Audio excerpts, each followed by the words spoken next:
Okay, thanks everyone for joining. We're very excited having Andres Drenik talking to us about the theory of non-Coasean labor markets today. A couple of words of housekeeping before we started.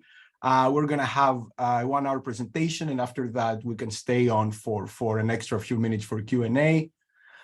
During the presentation time, only our panelists will be able to ask, but folks that you're attendees, if you want stay after, and I'll promote you into panelists and you'll be able to ask questions in the Q&A. This is our second seminar of the semester. We're gonna have 2 more, Selman Errol on May 8th and Or Sahar June 12th. We're sticking to the tradition of meeting every second Monday of the month. And a big thanks to our amazing panelists for joining today. Thanks so much for taking the time. And after that, I'm gonna stop sharing. And Andres, if you wanna go ahead and share, and after that, virtual floor is yours. Sure. Okay. Can you see the slides now? Perfect. Yeah. Cool. All right. So yeah, first of all, thanks to the organizers for inviting us to present this paper. This is joint work with Andres Blanco, Chris Moser, and Emilio Saratiegui. And this is going to be a theory paper about non-Coasean labor markets. So what is the motivation for this project? Of course, it's going to be kind of the recent increase in inflation, and we are trying to kind of understand a little bit how is that going to impact on the labor market. There's this kind of old conventional wisdom, the monetary policy greases the wheels of the labor market. And when you start thinking about the frameworks that we have to kind of think about these topics, they typically fall into bins. On the first side, we have, a Keynesian tradition. This is going to be more on the non-Coasean type of framework. And there what you have is that, wages are rigid. And they're going to immediately imply that some either the level of employment or labor market flows are going to be inefficient. And then inflation is going to grease the wheels by pushing down real wages toward efficient level. Okay. Now the problem, or one of the issues with this framework, is that it's very silent on the micro mechanics of the labor market, in the sense that sometimes the concept of unemployment might not be defined. Labor market flows are not defined just because there's a representative agent, so on and so forth. Okay. Now, there's another tradition. This is the search and matching tradition. It's more on kind of Coasean type of framework. And in that framework, wages are going to be flexible, and this is going to imply that there's bilateral efficiency. Okay, the level of employment and flows are efficient. Now, the main benefit of this tradition is that it has very clear and nice implications for concepts such as unemployment, job creation, destruction, etc. But it's mostly silent on the distinction between nominal versus real variables. Okay, and what we want to do in this paper is to provide the first steps towards a unifying framework. Okay, and here I really want to highlight this kind of first step component. You're gonna see that there are lots and lots and lots and lots of stuff that the search and matching tradition developed in the last 20, 30 years that are not going to be here. But that's because you're going to see that the problem we were trying to solve. I mean, what did we do? We started with a model, said, okay, let's do everything. Let's do on the job search, much specific shocks and all of that. And suddenly we realized that, look, I can't even solve the most basic problem. Okay, so then we're going to go back all the way to the kind of standard search and matching model, and hopefully in the future we're going to build on this framework. And what we want to analyze with this paper is kind of the two-way interaction, okay, between labor market heterogeneity and monetary policy and vice versa, okay? So let me provide a summary of what we do. So we're going to have a new theory of frictional labor markets with non-Coasean labor contracts.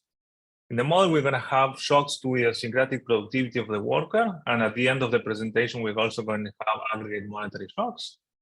We're going to assume that wages are completely rigid within the job, okay? And this is going to lead to the fact that real wages are not going to track workers' productivity. Okay, sometimes the workers might be too unproductive for a given wage, or they might be too productive. Okay, what is the problem in that? Well, when you combine that with the second assumption of two-sided lack of commitment, the model is going to deliver inefficient separations. Okay, so either the worker or the firm are going to choose to unilaterally separate. Okay, and sometimes those are going to be inefficient. One of the benefits of our theory is that in the model, there's a clear distinction between what is a quit and what is a layoff. Okay, and this is typically not true in many search and matching models, where the only thing that matters is the surplus. So then if you ask the match, hey, did you separate because the worker wanted to separate the firm? The answer is kind of a bit incomplete. There's no clear prediction for that, okay? So what are we going to do with this is we want to analyze the consequences of these types of non-Coasean contracts. The first thing we're gonna do is we're gonna analyze the equilibrium quits, layoffs, and job finding rates, okay? For this, we're gonna borrow from the math literature these methods of stochastic differential gains with stopping times, okay? And what is the payoff of doing this? Well, the first, one of the results that we're going to illustrate is that in our model, the lack of commitment is going to reduce this option value effect. Okay, so what do you have in this kind of models? This is going to kind of resemble like a typical model of inaction, right, with some SS bands. But what is the novel result? Typically, in those models, the SS bands are going to grow unboundedly as volatility increases. Why? Well, sometimes the state of the work might not be, great, but there's always the chance that in the future productivity improves, and maybe now it's you want to wait until that happens so that we already matched. So why not just kind of stay and produce more? Okay. The problem in that we find in this was kind of the first surprising result is that in our model, even when volatility goes to infinity, the SS bands remain bounded. Okay. And we're going to explain that later, but the whole point here is that lack of commitment is driving the result. Why should I wait and see and quote unquote invest in the match if maybe productivity changes so much that now the other agent is going to go and leave the match? Okay, so that kind of lack of commitment reduces my own incentive to wait and see. Then in the second part of the paper, we're going to provide efficient statistics for the response of employment and wages to monetary shock. Here, the main finding is that inefficient separation, that is an object that happens once the match is formed, is not only going to affect the job separation rate as expected, but is going to have effects at the match formation stage, and it's going to affect the job finding rates as well. Okay. And then in the last part, that probably I will not have time to describe in the presentation today, is we want to, we provide an identification result that tells you how to identify these inefficient separations in the data with, standard microdata on the kind of labor market surveys. Okay. All right. In terms of literature, I think that there are three big groups of papers that we want to contribute to. The first one is, theories of labor market and rigid wages. Here, I think that the innovation is going to be to have this model of bilaterally inefficient separations that arises from wage rigidity and lack of commitment. Then the natural question is, okay, why do you want to deviate from cost labor contracts? Okay, that's a big deviation. It's not obvious what are the payoffs. So the more kind of natural implication is that the model is going to have clear predictions for what is a layoff and what is a quit. We do see them in the data. We do see that they fluctuate during the business cycle. So we think that that's kind of an important implication. Also, there are lots of, actually, I'm very happy to start presenting this paper these days because there are lots and lots of new papers that kind of hint that we might need this model. I'm not saying that it's obvious because the evidence is always a smoking gun. But for example, these papers about, the Davis-Korelkowski paper, Marina Kudlek has this other paper that kind of says that, look, it seems that, you would imagine that if there's negative shocks, maybe there's a way to kind of sit down and renegotiate. And actually that doesn't happen. They're kind of layered. I think that Laura, philosopher, also has a nice paper that I found it very striking that, in hypothetical questions, when inflation goes up, people are actually more willing to kind of move elsewhere as opposed to just sit down with your boss and try to renegotiate a higher wage. Okay, so that kind of hints that we might need to go kind of deviate from these cost contracts. And then there's a more kind of, methodological contribution. We're going to use this variation inequalities to characterize equilibrium policies. And we're going to bring all of this machinery of sufficient statistics for aggregate shocks to the search and matching literature. Okay. So with that, let me kind of move on to Andres, sorry, can I ask clarifying? Okay, so it sounds like wage rigidity is going to do a lot of work here for you. And I was wondering, are you just going to assume it or are you going to enrich it somehow? So today we're going to assume it. in hopefully paper 2 and paper 3, what we want to do is to actually have a full menu cost model of wage adjustment that we can actually take the distribution of wage changes from the data and map it, okay? And then you say, well, but menu costs are still, kind of exogenous. There are two kind of things. We think that, if you filter the data through the model, most likely the model is going to ask you for some asymmetries, that wage increases are kind of fine and okay, but not wage cuts. And then you could also interpret kind of that evidence in terms of some institutional factors like, I don't know, like minimum wage in the US or union contracts, in basically, Europe, South America, etc.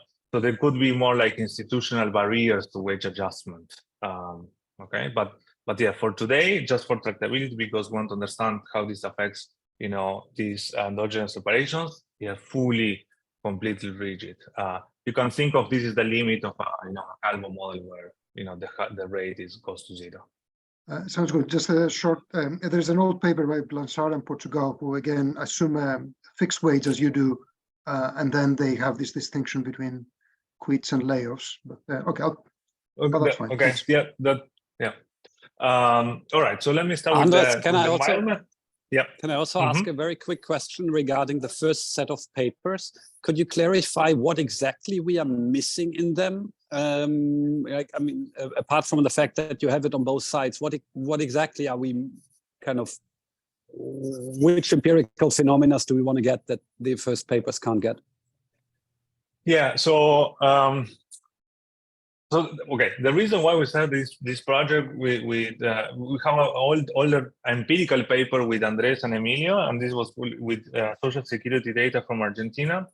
We were looking what is the effect of a big devaluation that basically, goes from 0 inflation to 40%. And what did we see? In 2 months, the separation rate drops by 50%. Okay, so we have this big recession. Output per worker continuously decreases, but suddenly now the labor market is booming when real wages are dropping by 30%. Okay, and the most striking part was the separation margin, that in 2 months we stopped firing people. Okay, so then we say, okay, can we use any of the conventional models that we have to analyze this? And it was kind of hard. So our interpretation is, this was a time when the wages were too high. We do see that nominally they are not decreasing, they are not changing at all, and basically the wages are hitting kind of the match is hitting the upper band of the SS band, and then you have this massive inflation shock that brings all the real wages inside the Nash bargaining set, and then we stop firing. Okay, so that was the kind of empirical observation that we saw. So okay, maybe we need something else, and then okay, thank you. We have all of these nice papers that I think that they are coming out given the increase in inflation in the US as well. Yeah. Okay, let's go to the environment. So here, time is going to be continuous, indexed by T, and there's going to be one good. And as I said, in the second part, we're going to have a monetary economy, but for now, everything is real. What are the demographics in this economy? We're going to have a fixed measure one of workers and an endogenous measure of firms. Preferences are going to be standard, so workers care about the expected discounted value of the utility of consumption. Workers can be in 2 employment states, either employed or hired or unemployed. When they're employed, output is just given by idiosyncratic productivity of the worker Z, and when unemployed, there's some home production that could also depend on that productivity. And here we're going to assume that these idiosyncratic shocks follow, a stochastic and follow this, Brownian motion with drift process that depends on the drift gamma and volatility sigma. And for today, I'm just going to shut down the drift. I'm going to make it equal to 0. And the paper will show kind of the general results. And because I want to focus on what's the effect on volatility on equilibrium. Okay. So then we're going to have a frictional model of the labor market. So it means that workers and firms, they need to direct their search across markets that are indexed by both the productivity and the wage. So here, the wage could be the real wage. In the second part of the model is going to be the nominal wage. Or if you want to kind of have everything consistent, think that W is the nominal wage, but in the first part of the paper, the price level is fixed. Okay, so that's one way to think about it as well. So then we're going to have these firms posting vacancies and wages at a cost K to attract workers. Match creation is going to follow a standard, Cobb-Douglas matching function that depends on unemployment and vacancies. We can define this, object called the market tightness, which is the ratio of vacancies to unemployment in each of these submarkets. And that's going to produce a worker's matching rate F that depends positively on tightness, and the firm's matching rate Q that depends negatively on tightness. We're also going to have some exogenous separations at the rate delta. And importantly, we're going to have matches that endogenously dissolved either by the firm or the worker. This could be unilateral separations. And the last friction that we're going to impose is that we're going to assume that wages are completely rigid within the match. Okay, you can think of this again, as I said, this is there could be some Calvo renegotiation, and we're going to take the limit of that probability to 0. Okay. All right. So what are the choices of agents here? These are going to be a sequence of stopping times. Okay, so this, for example, this tau H is the worker stopping time, which is going to define the duration of the match before the worker says enough, I'm going to quit. You also have the firm stopping time, that is the time until we have a layoff. We have the exogenous stopping time that is just given by this exogenous Poisson process with rate delta. And in terms of notation, I'm going to denote this vector with this arrow. And what do we see in the data? We see the minimum of these three. Okay, so the minimum is going to be the actual duration of the employment spell. Okay, so for those that are not familiar with stopping times, what's going to happen later is you can think that, what are the actions? Is a set of productivities at which the firm or the worker says, I'm willing to stay in the match, which is going to define the set of productivities at which the worker or the firm says, I quit or I fire the worker. And given those productivity sets, we can define the stopping time. Okay. And finally, we have the stopping time of the unemployed. Again, this is the duration of unemployment spend, and it's going to be over with the with the rate F. Okay. Andres, I have a question. Yeah. Yeah. So the matching function is homogeneous of degree 1. Yeah. And so that means that the wage is going to be unique for each Z. Yeah. And does that mean that it's equivalent to agreeing on a wage upon a match? Is it equivalent to saying, if I had, instead of direct matching, just random matching per Z, per Z, is it equivalent to saying it's as if we agreed on an optimal W, but then we're stuck with it, so we can't renegotiate it?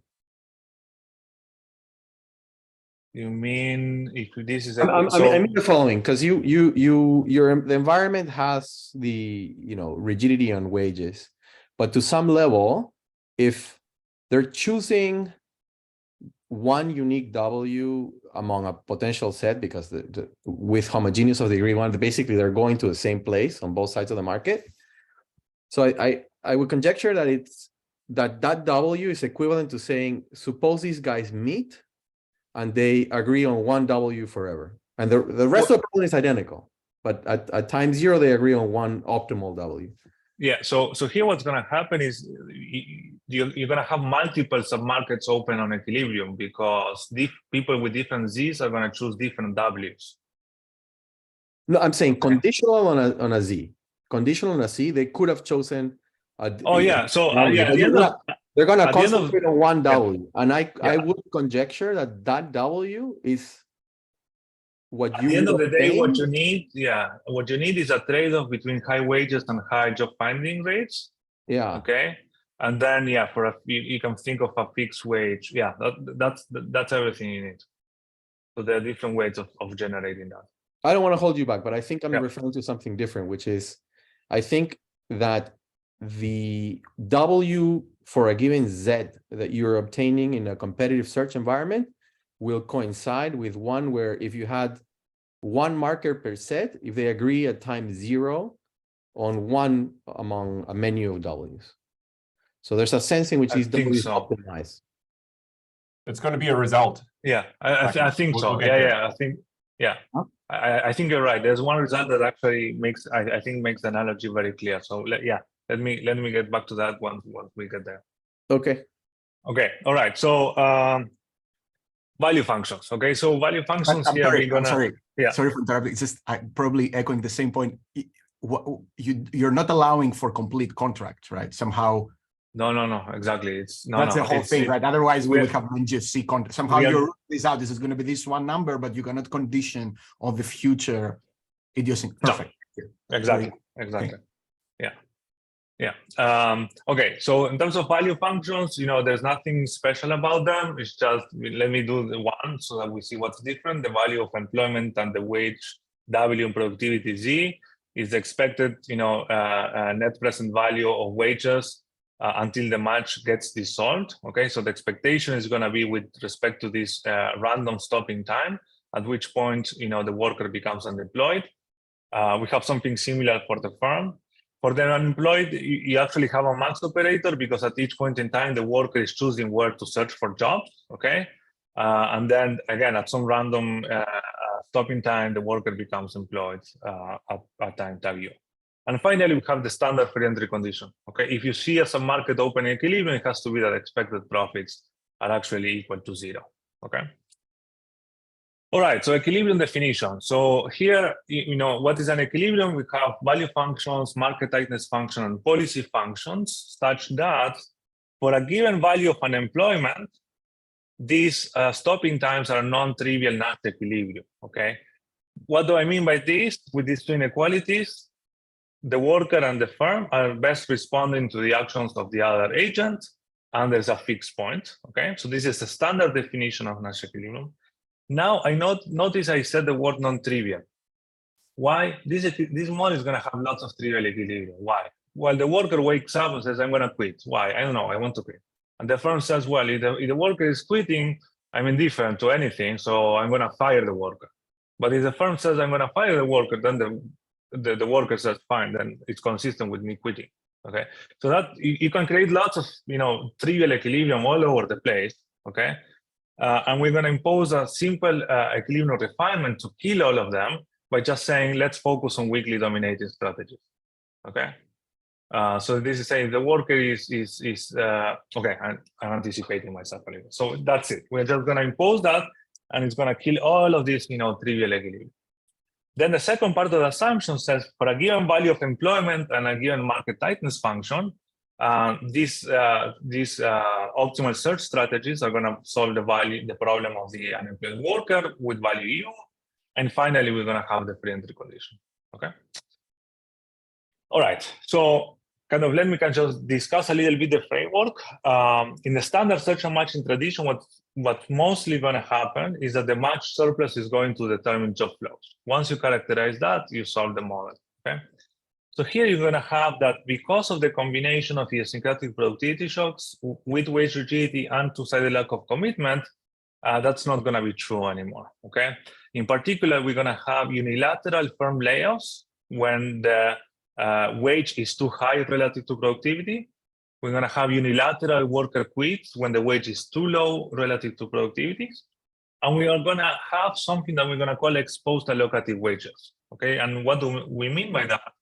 That in our model, wages are going to matter beyond the match surplus for allocation. Okay, so the way we split the cake is going to matter for the allocation and equilibrium. And the second object that we're going to have these inefficient separations that we're going to define as situations when the match is dissolved, even though the match surplus is still positive. Okay. Can you now? Yeah. Sorry, maybe it's trivial, but do you impose symmetry so the same people are going to choose the same strategy, like the same bounds, or you can show that this would happen anyway? No. The whole point of the paper is to show that it looks like an SS band, and then it's a full characterization. Yeah. Gotcha. And then to solve this type of problems, this is going to be a non-zero sum stochastic differential game with stopping times in the worker firm match. And I always make fun of Andres that he actually had to learn French to go back to the math literature to basically see how this works. So all the credit goes to him. Okay, so let me start with the characterization.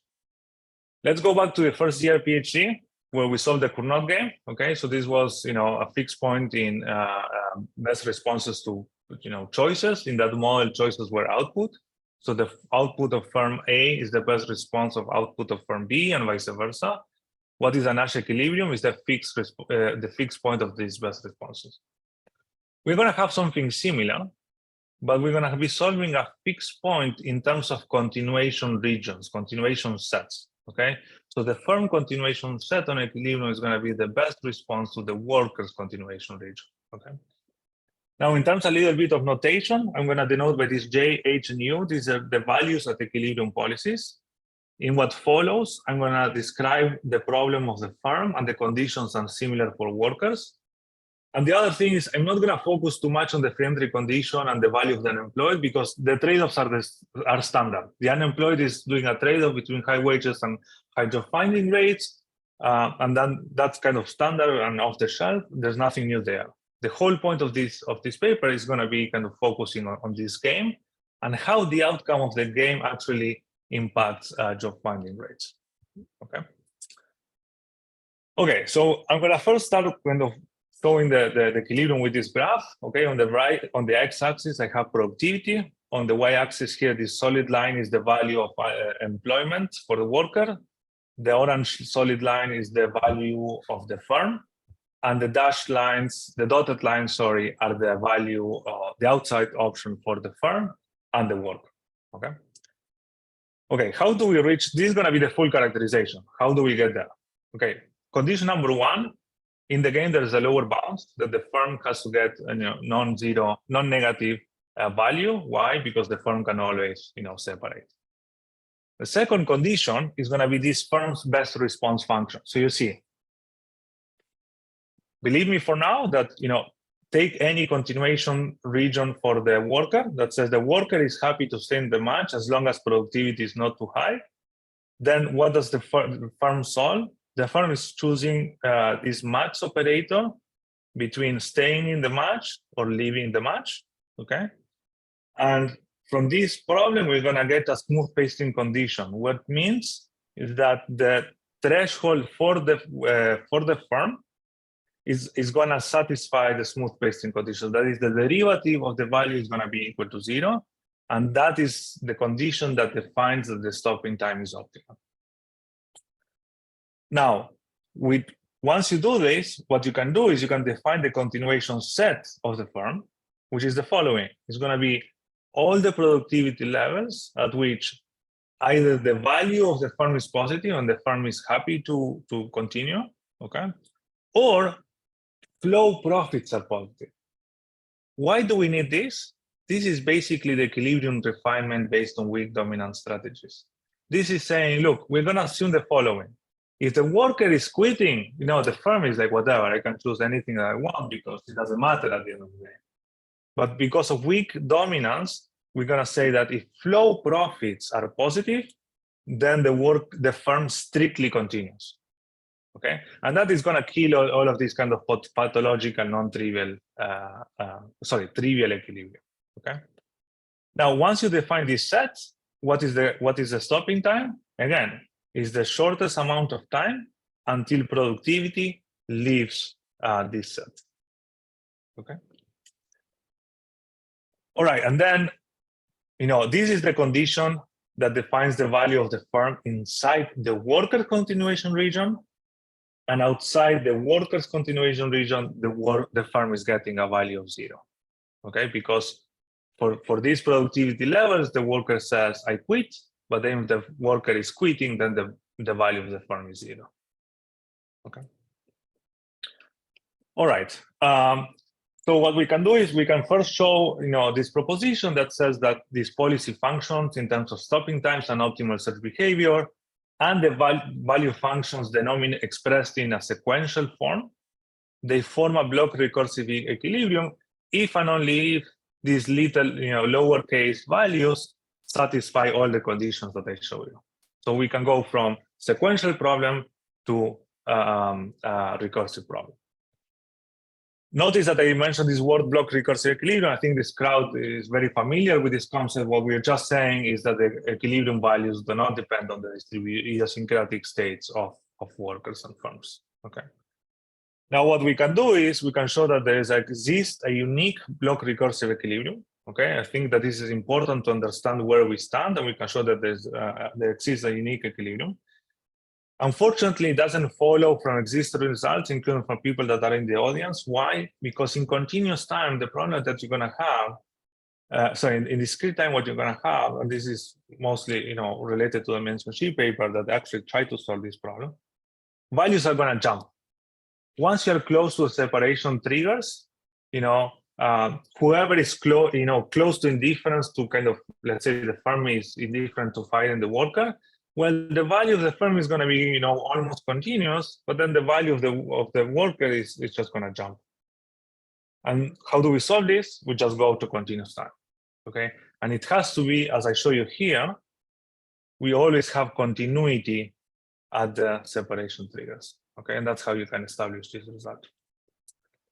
Okay, so now let's go more into the kind of economics behind this problem. So the first simplification we're going to make, we're going to assume that the value of home production and the cost of posting vacancies perfectly scales with idiosyncratic productivity. Okay, what is the payoff of this assumption?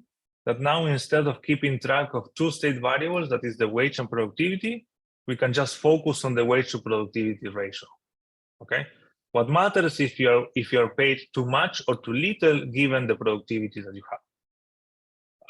What we can also do then, and this is the main benefit, is we can normalize the values. Okay, so now this W hat is going to be the value of employment net of value of unemployment scaled by productivity. We can also do the same scaling for the value of the firm and the value of the unemployed worker that now becomes just a scalar. Okay. And what we're going to focus on next is on these three equilibrium objects. First, the surplus, which is going to be the normalized value of the firm, the worker, and the worker surplus share, eta, which is the ratio is basically the fraction of the cake that the worker gets on equilibrium. Okay. Then we can redefine the unemployed workers policy, that is in which some markers the worker is going to be choosing. And then this is anticipating a little bit, the result. We're going to focus on the outcomes of the game, which are going to be these SS bands for the wage productivity ratio. Okay, so we're going to have a lower bound where the worker is going to choose to quit. We're going to have an upper bound where the firm chooses to fire the worker. Okay, and as I said before, we're actually showing that the policy satisfies these SS bands. It's not an assumption. All right. So proposition number one, this is going to be about this entry wage. What we can show is that the surplus is going to be the following. It's going to be the flow surplus multiplied by this object T, which is going to be the expected discounted duration of the match. Okay. The second thing that we can show is, given all of the homotheticity assumptions that we made, is that this kind of return on this value of unemployment is between the value of home production and normalized output. Why is this important? Because on purpose we created a model in which the surplus is always positive. Okay, so it's always going to be positive, but it might change because of the duration of the match T. Okay. The second thing we can do is we can solve for the optimal entry wage of the unemployed worker. This is going to solve the quote-unquote Nash bargaining problem. Again, it's not that we're actually having bargaining in the model.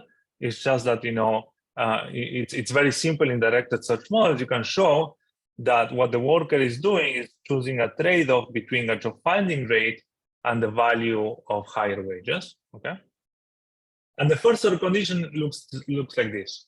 On the one hand, you're going to have what we're going to call the shared channel. This is the typical trade-offs that you have in most search and matching models.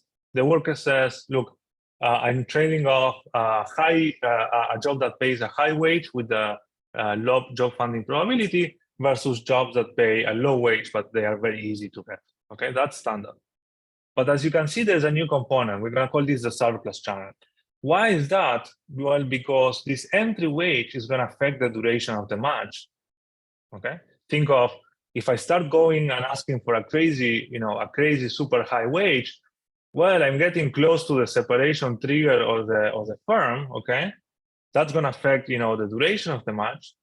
And the new thing is that that's also going to affect the size of the cake, that is the surplus. and therefore also has to affect the job finding rate exam. Okay, so here we have this new surplus channel Andres, floating around. just Yes. to understand the alpha that shows up here, this is the elasticity of the matching function. As well. Exactly. It's like the Rosier's condition, but with a distorted surplus. I see. Okay. Exactly. If you didn't have this, exactly, eta becomes alpha, and we have this Coasean condition. Exactly. All right. So Andres, I'm confused by one thing in the previous slide. The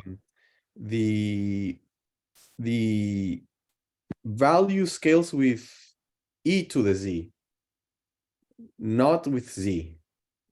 Well, e to the z is z. So sorry, this is something maybe I was also not you clear enough. So this is log little z. Yeah, log productivity. Sorry, that was my mistake. Yeah.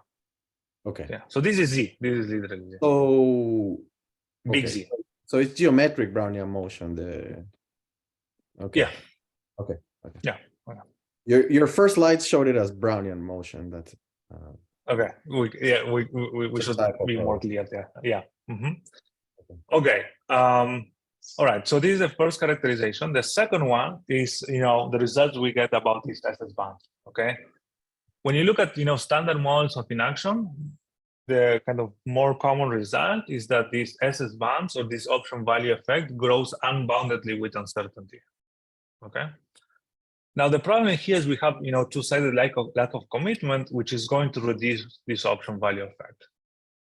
So let me show you that with like two extreme cases. So in the first case, let's assume that the volatility goes to 0. There are no shocks here at all. Okay. So then what happens is that the share of inefficient separation goes to 0. Here people matches get separated only because of the delta shock, and because of that, these SS bands, if productivity is not changing, then these SS bands have to be determined by the normalized value of output and the the return on this state of unemployment. Okay, and because of that, then what is the expected discounted duration of the match is just 1 over the discount rate and the separation rate. Okay. So here we have, all separations are exogenous, everything is sufficient, and I would say this is kind of the closer to a standard suction matching model. The problem then is when sigma goes to infinity, two things happen. First of all, you see that the SS bands expand, okay? And the second result is that even as the volatility goes to infinity, well, the SS bands don't go to minus and plus infinity. They remain bounded, okay? So what is happening here? Well, first of all, why do the bands expand? This is the standard wait and see effect. Productivity might be low enough today, but if I wait, productivity might improve. And then at that point, if I match with a worker, I can take advantage of that, and that's good. Now the issue is the following: when you have small productivity increases, that's going to increase the profits of the firm, and that increases the option value. What is the risk here? When the volatility goes to infinity, there's a high chance that suddenly you have a super large productivity shock, okay? At which point now the worker is going to quit, okay? So then the firm is going to say, why should I, in some sense, kind of wait and see in this match, have suffer this, low profits today, if there's a high chance that, if I wait, the guy is going to leave me in the future. And that's going to reduce my option value effect. And that's what keeps these SS bounds bounded, okay? Then when you combine it with the fact that volatility goes to infinity, then it's not surprising that the share of inefficient separations converges to 1, okay? Because of this lack of commitment. Okay, so this was the kind of one of the results that we get out of this model. Okay, so kind of just to summarize what we learned in the first part of the paper, we provide this characterization of interaction between firms and workers. They're trying to solve this game. We proved the existence of uniqueness. For the entry wage, we found this kind of surplus channel that now the wage not only affects the distribution of the cake, but also affects the size of the cake. And then we have this kind of mechanism affecting the separation policies that, the lack of commitment is going to limit the role of this option value effect. Okay. So this kind of concludes the kind of, yeah. Can I briefly ask you one question? in usual directed search models, they have a very good efficiency property.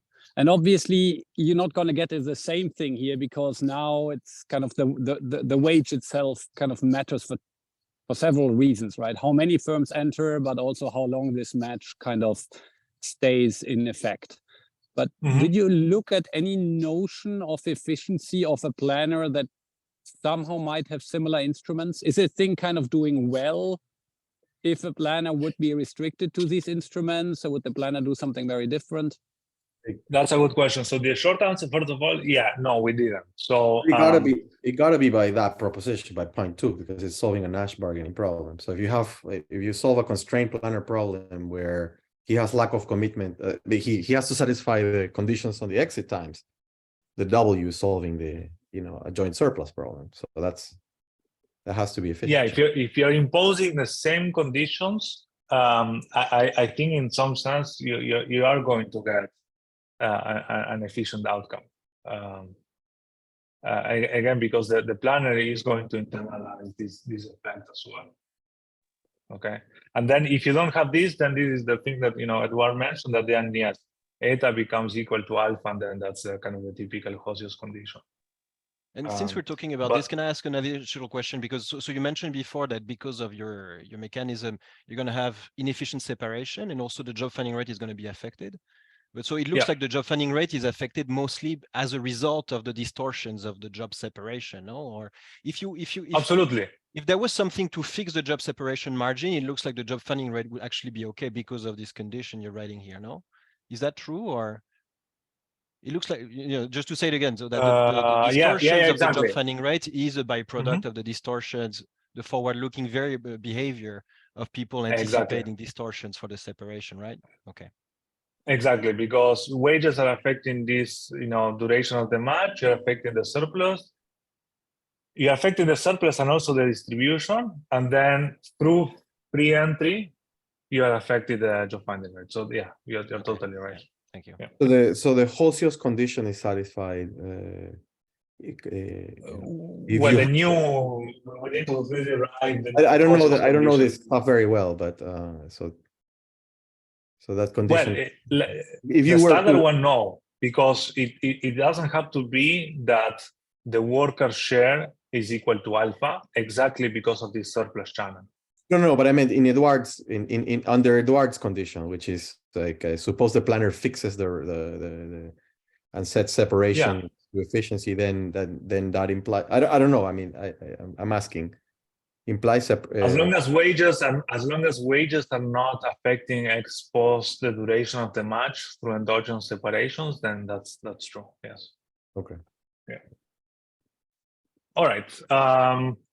Okay, so in the second part of the paper, what we're basically going to do is try to kind of analyze a little bit the concepts of aggregate shocks. We're going to do this with monetary shocks, but then, of course, we realize that this is isomorphic to a productivity shock. So the way to think of a TFPR shock, but now in the slides, we're still gonna stick with this monetary shock. And also, given the audience, I feel I have to apologize. We're gonna do money in the utility function, okay? And there's exogenous supply of money. But this is the micro foundation that we have, okay? So we're gonna assume that money follows a standard, winner process. We're gonna have preferences now are also gonna be extended to have log real money balances. We're gonna assume complete financial markets, which means that the budget constraint is the following: the net present value of expenditure of consumption and the opportunity cost of holding money, minus income that depends on the labor market histories and the profits of the firms. And here QT is going to be the time zero ROT group price, okay? And the other thing, all the conditions we're going to impose with market clear and the money and goods markets. What do we get out of this? It's a very simple trick to just say that the aggregate price level in this economy is proportional to money supply, okay? So this is a way of microfounding, shocks to the price level. Or if you want, you can assume just exogenous aggregate productivity shocks. It's completely isomorphic.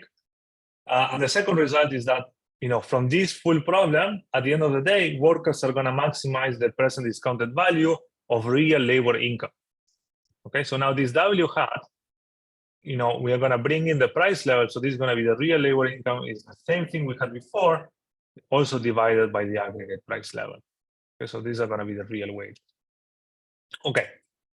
So what do we want to do here? Okay, we want to analyze the effect of an unanticipated one-off shock to money supply zeta, which means that the price level is going to increase by the size of the shock starting from the steady state. Okay, this is going to have two effects. On the employed worker side, we assume that now nominal wages are sticky, so the real wage is going to decline on impact by the size of the shock. Okay. And for the wages of new hires, now we need to take a stance. Okay, we need to say what's going to happen to them. Since this is not kind of the focus of the paper, we actually want to offer two polar cases to basically exhaust all possibilities. So the first possibility is that the entry wages are completely flexible. Okay, that is, the unemployed, they see the higher price level and then they adjust the search strategy to the same level that they had in steady state. Okay. The second possibility is to say, well, I'm unemployed. I'm not buying a lot of things in the supermarket because I'm doing a lot of home production. Prices are higher, but I still don't know about it. So I'm going to still search at the same nominal wage at which I was searching before the shock happened. Okay. And then once I become employed, now I need to start going to a supermarket, and then I talk to the firm. I see that prices are higher. Okay, and then I learn the shock. I say, oh, okay, my real wage is actually lower than what I thought. Okay, so in the first case, all the action is going to be coming just from the separation margin. Okay, and in the second case, we are also going to have that the real wages at the kind of match formation stage are also lower, and then the firm has stronger incentives to post vacancies, and the job finding rate also reacts to the shock. Let me illustrate what we have in mind. So this kind of black line shows the distribution of this real wage to productivity ratios in steady state. Then we wake up, the price level is higher. It's going to move all the distribution to the left, and what's going to happen is that the marginal quits are going to quit, and the marginal layoff, they are going to stay. Okay. In terms of the real wage, it's going to decline on impact, and then through the dynamics of new workers finding new jobs, the real wage is going to go back to steady state. And finally, you might have different implications for the employment transitions. Here, I'm plotting one, but I'm not saying. Okay, what I'm trying to say is that this illustration is not only quantitatively, it's also qualitatively. The direction of employment to the shock depends on stuff that I'm going to show you in a second. Okay. So what is the goal here? Well, I want to characterize this cumulative impulse response, which is just the area under the IRF function. Is going to summarize the on-impact size and the persistence of the effect of the shock. Okay. Okay, so let me start with the first result by focusing on the case when entry wages are flexible. As I told you, the job finding margin react at all. So all the evolution of employment is only affected by the separation margin. So what do we see? We're going to provide a sufficient statistic for this cumulative impulse response as a function of steady state moments, in particular moments about the wage change distribution across subsequent employment spells. Okay. So as I told you here, what's happening on impact is that whoever was close to quitting, now my real wage goes down because of high inflation, I'm definitely going to quit. Here, the firm was just about to fire people. Now real wages are lower, and the firm decides to keep those workers. What this sufficient statistic is capturing is that effect on impact, plus all the future dynamics. Okay, what are those dynamics? Well, quits are going to be high for a while, layoffs are going to be low for a while, and so forth. Okay. Now, what's happening here is that this inflationary shock reduces real wages of employed workers, and this effect is summarized by three statistics. First, it's going to be the inverse of the wage change dispersion across subsequent jobs. Why is that important? Well, the variance of wage changes is going to measure the total incidence of quits versus layoff rates. Why? If the variance is huge, this means that that means that jobs are very resilient to shocks. Okay, If they are very resilient to shocks, then the effect of a monetary policy shock is going to be very small. Okay. Second, what matters for the sign of the total effect is this skewness measure, okay, which is measure the asymmetric incidence of quits versus layoff risk. Okay, to illustrate, suppose that the layoff trigger is kind of small. There's going to be a lot of people bunching at the upper SS band. Okay, means that layoff risk is high, which means that there are lots of layoffs that result in small wage cuts across subsequent jobs. That means that the distribution is going to be positively skewed. But then if layoff risk is very high, well, inflation is going to have an expansionary effect of unemployment because people were about to get fired, but inflation reduces the real wages and now the firm decides to keep them, okay? If actually skewness was negative, it's the opposite, because now you have a lot of people bunched at the lower SS band and inflation just pushes them all the way to kind of quit, okay? So the sign of the effect is gonna go on the opposite direction. Now, what do I have? Why do we have this last statistic? Well, everything that I just mentioned, it's all about the separation margin. But for employment, what matters also is how quickly these guys come back to the employment state. That's just given by the job finding rate in steady state. Okay. So the first thing that I saw something like this, I had to discuss. I had the horrible task of discussing Andres' and Isaac's paper at the conference. I had no idea about this method, so I spent like 3 weeks trying to understand. I said, Andres, how can it be that all of these dynamics are summarized in these 3 numbers from steady state that you can measure in the data? And he said, the answer is very simple. From this guy here, it doesn't matter if the shock is coming from idiosyncratic productivity or the aggregate price level. So this symmetry is the thing that allows you to go back to steady state and measure these things, okay? And of course, something I forgot to mention, this is a first order approximation to a shock, okay? So this applies for small shocks, okay? So that's kind of the intuition why you get something like this. So message number 2, well, I can construct a zero effect in a world with only efficient and only inefficient separations, okay? Take these SS bands, make them equal to minus plus infinity. You only have delta separations. Well, if the separation margin is only exogenous, well, the skewness is going to be 0, okay? And obviously, the effect on employment is 0. But I can construct the opposite example. Suppose that I don't have any exogenous separation. All of them are endogenous, but the SS bands are symmetric. Because of the symmetry, then skewness is also going to be 0. But what is the message that we get out of this? Is that I cannot use aggregate time series of the separation rate to use as a model discrimination device for where the market is Coasean or not Coasean. Why? Because these are observational equivalent in a world where actually you have, potentially lots of inefficiencies. So then the question is, okay, when does this matter? No? Well, this can matter when, for example, Andres, can I ask you just a question also, because so you mentioned the work by Julio before with Isaac. So in what sense are there new terms that show up here in this labor market model, or is this more like a direct application, a relabeling of the typical results in menu cost models? Yeah, so the first thing that I want to highlight that is really, really different is the game nature, okay? So a lot of stuff that, that people have done in the pricing literature and the capital markets, you have to think that it's always the same agent choosing the different separation triggers. Here you have this game nature, which, leads to different results, as I show you, for example, about the boundedness of the separation triggers. But then I would say that, no, look,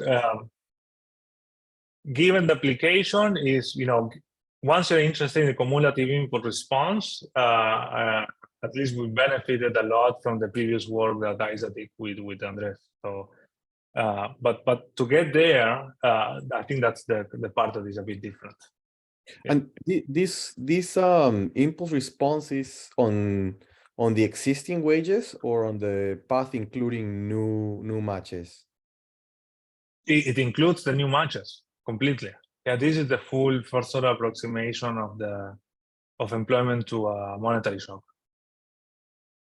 But remember, But something so allows you what- to add the two, because you have on the formula, you know, if I just think of a first order effect, I would have expected the sum of things, like the sum of well, average the sum guys of things who is have not coming. used it. Okay, It's coming. The whole point is that here the wages of entrants are flexible. If I see a higher price level, I'm gonna take my previous nominal wage, just increase it by the higher price level, and then nothing happens. Okay, in some sense, it's equivalent of monetary non-neutrality for the entry margin. Okay. I see. This is the one with, okay, that's the one you're doing now. Okay, I was expecting Exactly. I thought you were doing always that one. Okay, got it. So then what does this matter? When does it matter? Well, if you have high inflation or high asymmetric separation costs, that means that layoff risk and quit risk are not the same. So you don't have symmetric or distributions. Suppose you have a sequence of positive or negative aggregate shocks, then there's going to be a bit of more bunching in one side of the distribution than the other. Or you can think of large monetary shocks. Why? Because I told you this is a first order approximation, and then once you do higher order terms, these non-linearities might come up. Okay, so now let's do the exercise that Saki had in mind. Let's assume that we have sticky entry wages. So here we have a job separation margin is the same as the one that we had before, completely independent. And now we have the new effect. What is the new effect? Well, the unemployed workers are they are searching for a nominal wage that is too low relative to the high price level. And the firm, by looking at that, says, okay, now the job finding rate is going to be high. Okay. Now you look at this term and say, okay, how can I get something close to the data? Particularly this object is very hard to to provide identification result. But then you realize, hey, wait a second. W star is an optimal object. Okay, and there's a first order condition for that. Okay, which is the one that I showed you before. So once you replace it, you can reduce, this summary, this sufficient statistic to something that looks like this. And in particular, it's going to depend on the elasticity of the worker share to the optimal entry wage. Okay, that means that what we are doing here, we are exploiting the fact that the job creation incentives are internalized in this entry wage. So let me say something about this last term, and I think with that, I'm going to conclude in 2 minutes. So what happens here? Well, if you have an inflation shock, the real entry wage,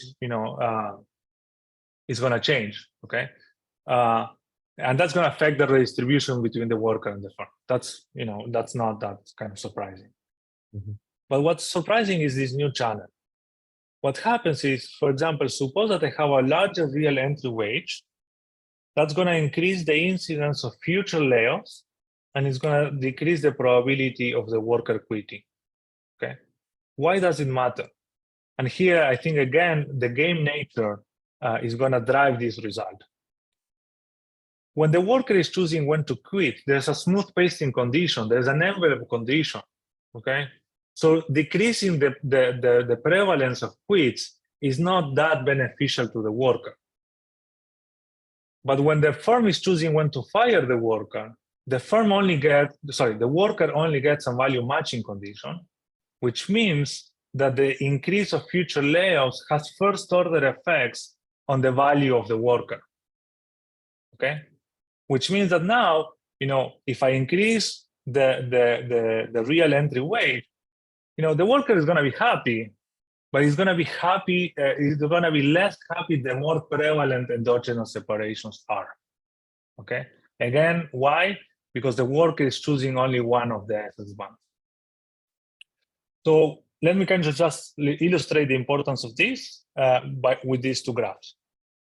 So here we calibrated the model to have a 3% exogenous separation rate as in the data. The endogenous separations are close to 0. And then what we do, we compute this iso separation rate curve.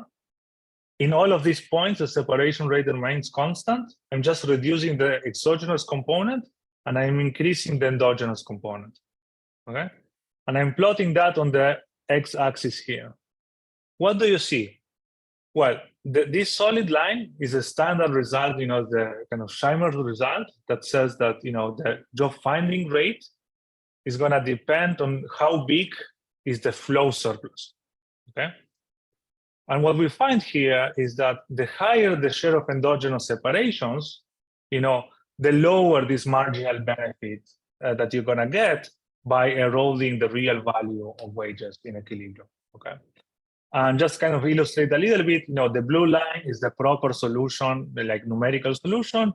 This dashed orange line is the first approximation to that. And you can clearly see that is going to depend on the share of endogenous separation. Okay, so with that, I think I'm just 1 minute beyond the time. So let me just summarize what we did. We developed a theory of non-Coasean labor markets. I think this is just a first step towards a quantitative analysis that allows us to, study more closely the relationship between labor markets and monetary policy. For future work, I told you there are lots of things that are not here. The first thing we want to do is we want to quantify the degree of inefficient separation. For that, we need two extensions. Today, we have a model in which all endogenous separations are inefficient. How do we want to break that and give the data a chance? Well, we want to bring match level shocks, and we want to get rid of this homotheticity assumption. And the other clear extension is we have no changes within the match or job to job. So what we want to do is to have on the job search and costly renegotiation. Okay, thank you very much. Great talk. Thank you. And so, extremely on time, like 60 minutes, not like a second. Okay, folks, we have a few extra minutes for questions. So yeah, please go ahead. And Andres, maybe if you want to stop sharing, or so we can just, see folks, but if needed to go back to the slides, you can always do it. Yeah. Yeah, I just throwing it's more of a suggestion. Can you do something about sort of optimal trend inflation and what that looks like here? Is that some sort of well-defined question, whether 2% are better than 0 here? And I don't know, maybe that's trivial, but it's just a thought. Yes. Yeah, no, exactly. So maybe Andres, you want to say something about that? There has to be a race between the trend in productivity and optimal inflation, I guess. So suppose that you have some negotiation costs that are asymmetric. It is really hard to decrease wages. Then the optimal inflation is going to be positive. How much? I don't know. We need to take it to the data and extend the model to other negotiation costs.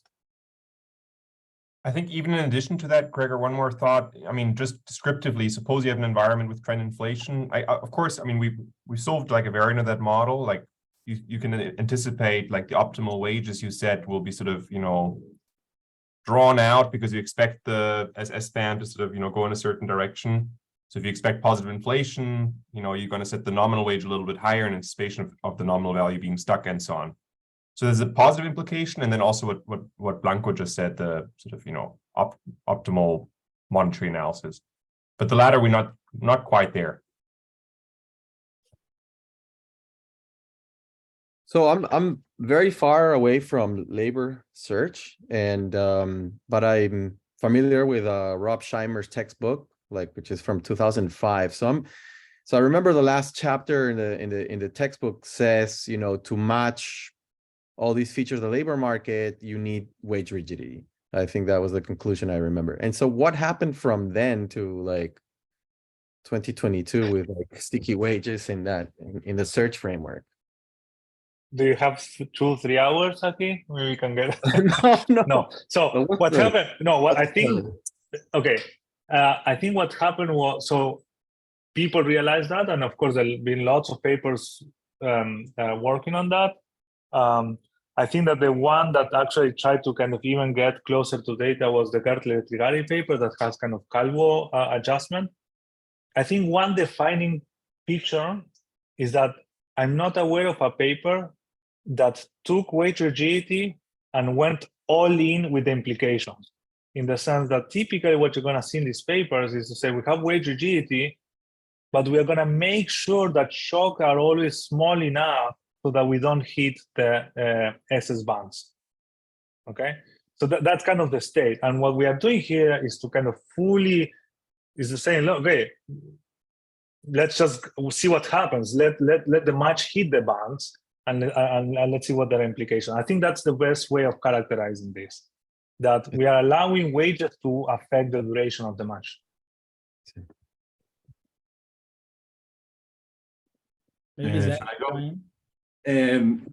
No, I had a question. I kept thinking about layoff costs. So I guess that's how I mentioned that we're also distinguish layoffs from quiz. We know, I guess the literature is very different, like how you model it. So I just kept thinking, is this just like an asymmetric fixed cost? So you pay the vacancy, but you pay the layoff cost? Is it something that gets renegotiated with the fixed wage ones and we don't care about it, or is going to be in the terminal value? Just how would you think about it? And would this matter for the game that you're solving? Yes, so we can add the layoff cost. So in the case it is proportional to wages, basically it will be something that whenever you fire the worker, you have to pay this. And of course, you're going to change the layoff trigger. It's going to be even much higher wages to productivity, before firing the worker. In fact, in some sense, you can think of the model with commitment, where there are costs of separating, take those costs to infinity. You go back to a standard model where there's commitment, and even if your value is tremendously negative, you stick with it.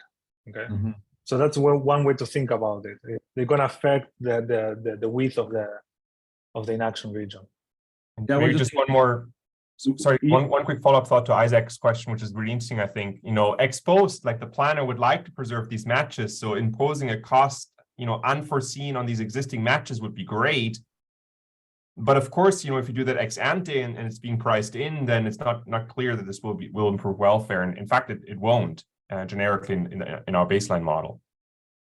Because it will be interesting to, because this will give you inaction by itself, no? So you have policies that want to think about changing, duration or changing the length of contracts through, firing costs, etc. That could be also a shock, no? And then you could see how the seer after one of these shocks moves. I don't know. I just think about more applied questions. Anyway, cool.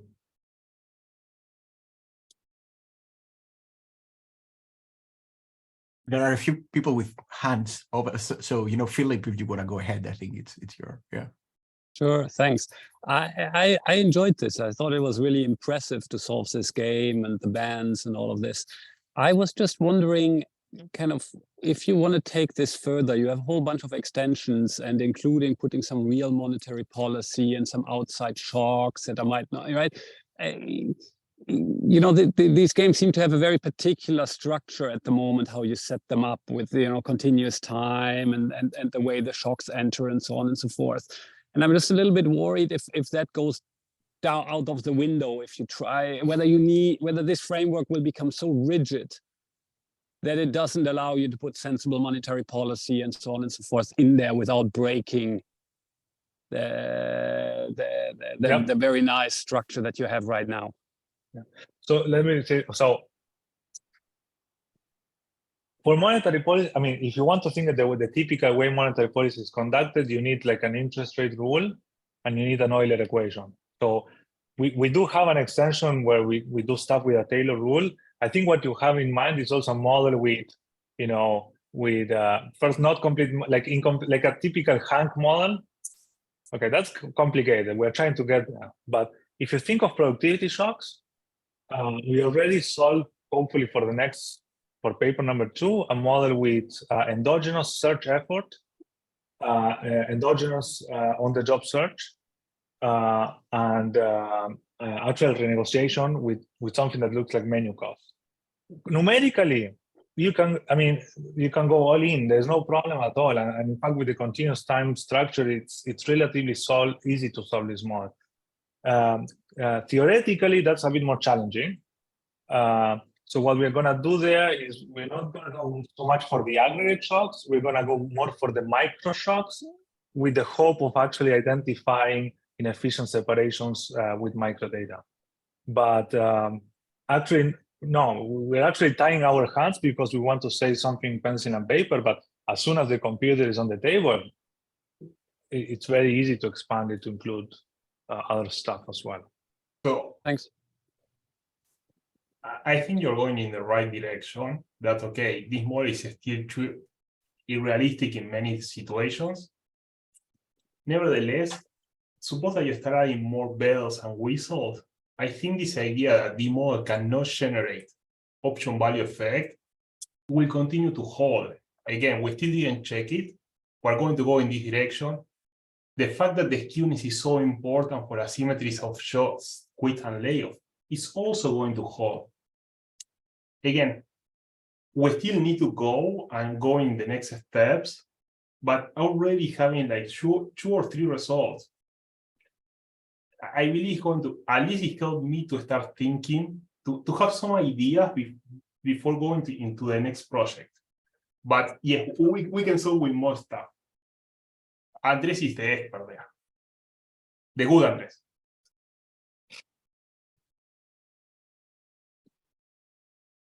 Taki, you should go ahead. No, it's just very nice. I loved it. I you know, when I see stuff like this, I suddenly feel old because I feel like there's so many techniques to be learned. There's the paper by Jovanovic and Ueda from like 90s, 97 or something like that. It was about basically an environment where when you see inflation, you see it with a lag, and it gives you endogenous sticky wages. So it's a Jovanovic Ueda JPE from 97. That's one place. And the other, you know, reference that I always come back to is this book by Truman Bewley on like why wages don't fall. And that, you know, maybe a little bit far off, but the way I think about the modal answer, which is like, why don't you reduce wages in recessions? I think one connection can be that a lot of people make life decisions based on their current wages. So you know, people already have a wage contract and put their children in a private school, or you know, set up a plan on mobile phone and get a lease. And if you really reduce their wage, the guy's gonna start defaulting on a bunch of things. So there seems to be like a fixed cost of, you know, moving wages for some people. So you rather lay off some to keep some others without paying that fixed cost. So I mean, I don't know. I'm making these connections so that maybe it's useful to justify some parts of the paper. Personally, I love the paper. Yeah, no, that's a great comment. So our ultimate goal, as I said, is to have this kind of more menu cost structure and filter the distribution of costs that rationalize the distribution of wage change within the data. And what we hope is that, well, not hope, we think that the model is going to really ask for asymmetries to rationalize basically what you said. And the other thing for endogenous wage adjustment, so there's something kind of interesting that once you do like Calvo renegotiation, there's something very interesting going on, which is, okay, in the old model with efficient separations, people always say that if you don't negotiate, the match gets dissolved. And the question is why, okay? Well, because there's no other alternative. In the standard Nash bargaining problem, it's all about redistribution only. In our model, what could happen is that there is mutual agreement to increase the wage because it's gonna increase the duration of the match. And as soon as you start doing that, the model, because you need mutual consent is going to generate endogenous wage rigidity by itself. That as soon as we start the match, we say, hey, do you want to renegotiate? And say no, and you're going to say also no. So you also have kind of this interesting new implication. I see. So the way you model it, I guess I should also start by saying I enjoyed it a lot, etc., etc.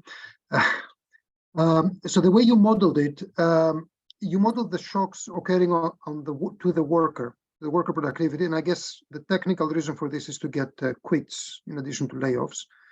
Now, kind of it seems more natural to have sort of this shock structure on the firm at the firm level. So we can think of workers sort of accumulating human capital or becoming sick or whatever, but we don't think of, I guess we wouldn't think of this as a very high, something happening all the time, or maybe you have a different view of this, but to me, it would seem more natural to think of this as shocks hitting the firm. And so I was wondering if you had any thoughts on switching it to that, I guess, and then to generate quits, maybe on the job search can give you quits in that direction. So in some sense, I think, maybe you guys correct me if I'm wrong, but I think, so there's kind of, for a big part of the implications of the paper, it's isomorphic. But in some sense, by putting the shocks on the worker side, it makes the identification actually harder for us. Why? Because productivity shocks can change during the period of unemployment. And that's something you don't observe.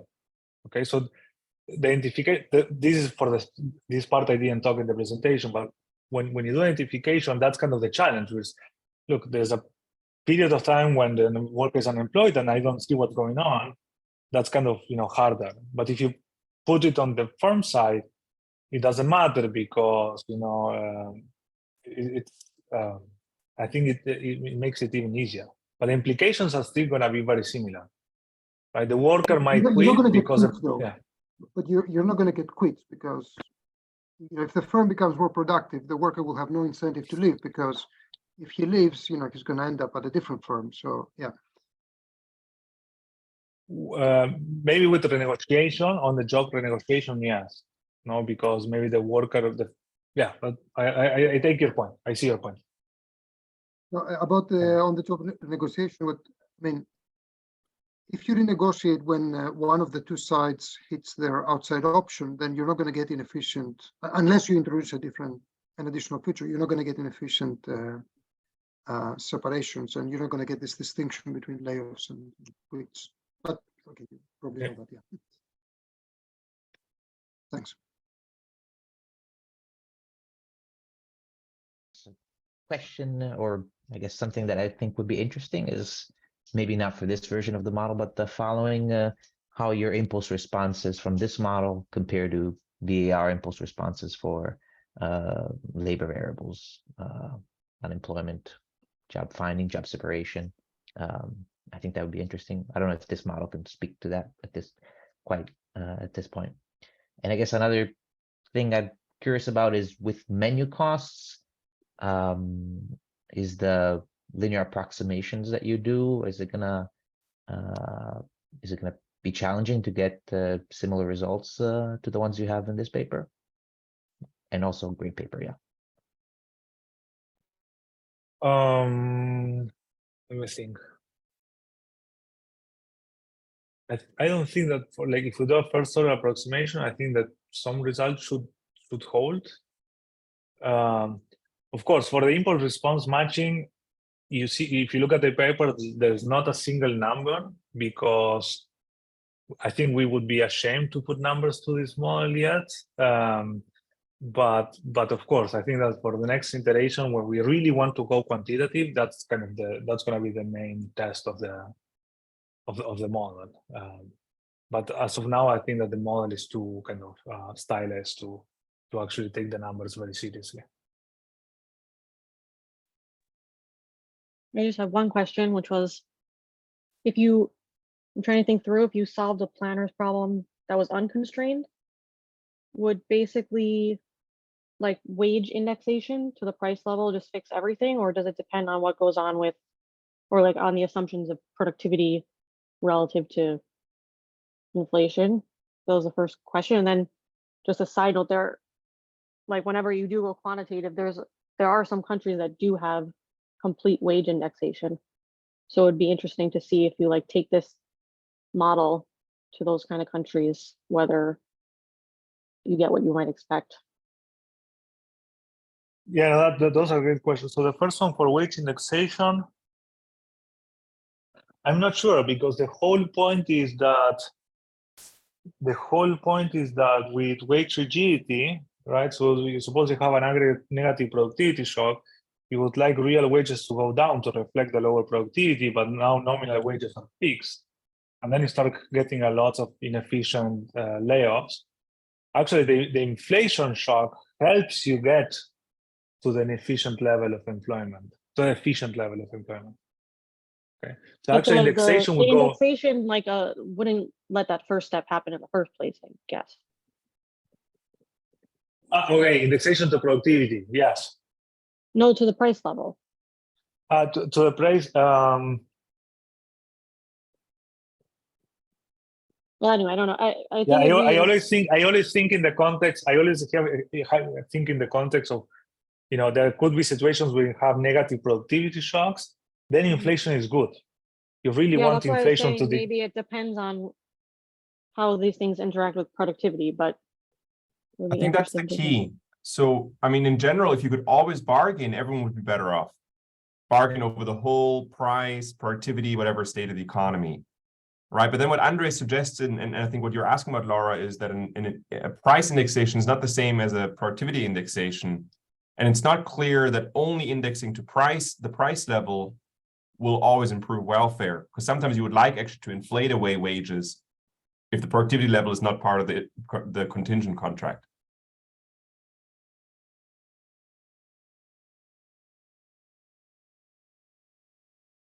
Very good. Can I ask a very probably clear to everyone, just for my own sake, just to make sure.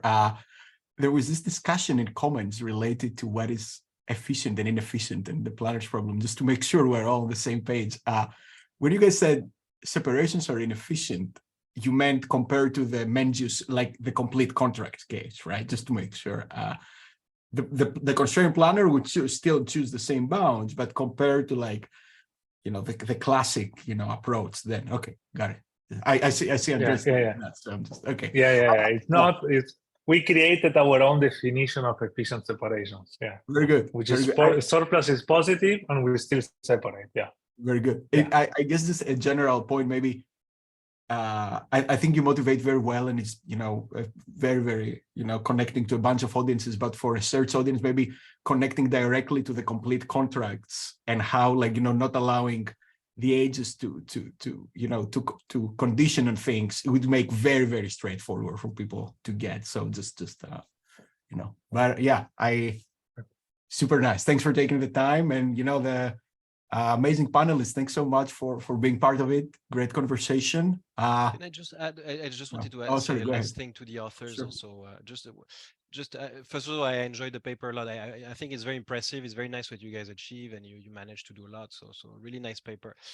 Just one question. I think that the framing, maybe I was wondering why you decide to frame the whole paper as a theory of non-Coasean labor markets. I mean, there are many ways to break this, to get inefficiencies in these models. You do a very specific way. And I think in my sense, it would make more sense to sell the paper directly as an application of SS bands, menu cost type of rigidities to a labor market model, rather than saying that this is a non-Coasean model. This is just way too, it's super general. We're with you, Eduard. The title yeah. will change in probably the next week or two, following a suggestion by someone in the field. Focus on that. We immediately know better what you guys are going to do, and it's interesting anyway. So yeah. We'll be done, I promise you. All right, thank you guys. Bye-bye. Yeah, thanks a lot. Very good. Thanks everyone. Okay.